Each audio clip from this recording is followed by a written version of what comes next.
In this section of the engine compartment, we're going to talk about several things. First of all, is we have an insulated line right here. This is a diesel fuel return line coming off of a radiator and returning to the fuel tank.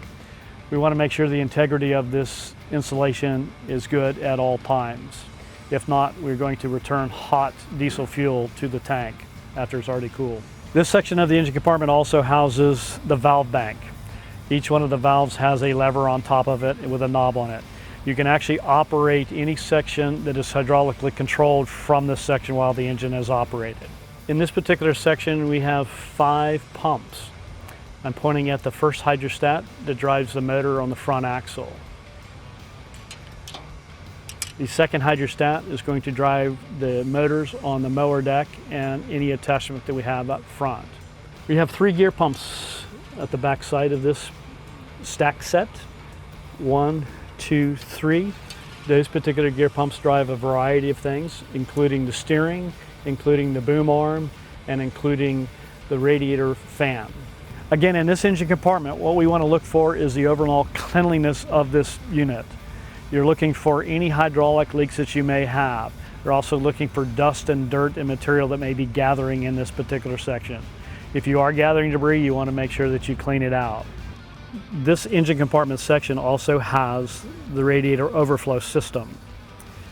When the engine gets hot, we will have radiator fluid that'll come out and pour into this particular tank. As it cools off, it'll draw it back into the main tank. Again, in this engine compartment, we have the hydraulic oil tank level and temperature gauge. As you can notice, this is where it is located. You'll want to make sure that we always have oil in the system and filled up to the proper levels.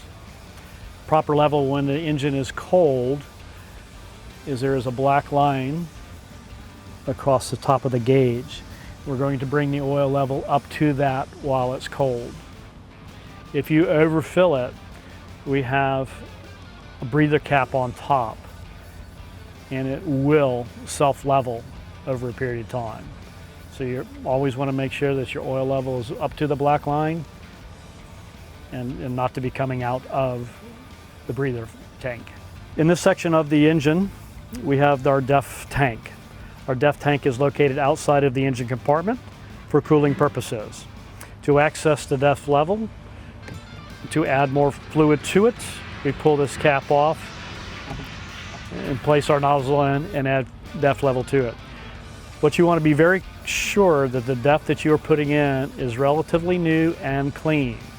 There is an expiration date and a cleanliness level on each one of those. If you do not do that, you will get engine codes, which may be the possibility of having the engine derate itself. Again, always make sure you're putting very clean and fresh DEF into your tank.